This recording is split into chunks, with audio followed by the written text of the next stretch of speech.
everyone, I'm Meenakshi Sachdeva, business consultant and startup advisor.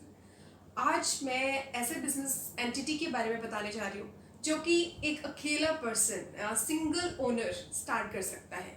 वैसे किसी भी बिजनेस को स्टार्ट करने के लिए लोग सोचते हैं कि मैं अकेले कैसे करूँगा, ये मेरे साथ और कोई पर्सन होना चाहिए। बट अगर आप अकेले किसी बिजनेस को स्टार्ट करना चाहते हो तो आप इस बिजनेस एंटिटी के थ्रू कर सकते हो। इसके लिए आपको किसी और को ऐड करने की नीड नहीं है। आप अपना ही पैसा लगा सकते हो। आप खुद ही हर चीज़ के लिए रिस्पॉन्सिबल होगे। जितने भी प्रॉफिट या लॉस होते हैं उसके लिए आप ही मैनेज करोगे हर चीज़ को।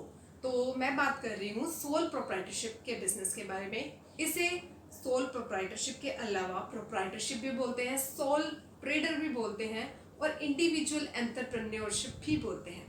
तो इस बिजनेस के अंदर आप जब शुरू करते हैं तो आप खुद के नेम से भी स्टार्ट कर सकते हैं और कोई भी बिजनेस एंटिटी आप ले सकते हैं।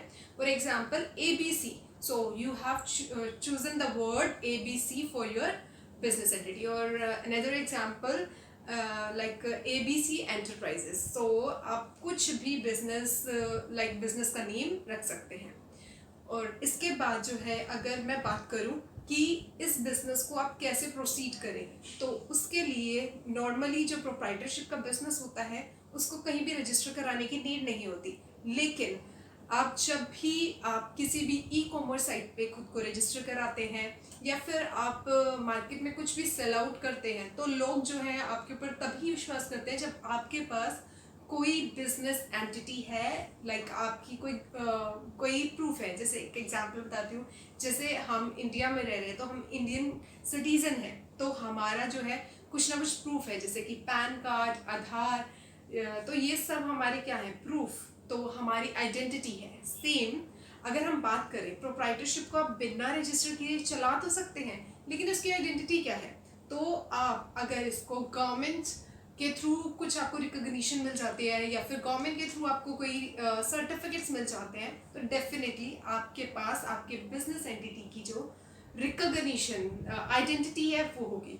तो आप इसको MSME micro small and enterprises के अंदर रजिस्टर करा सकते हैं।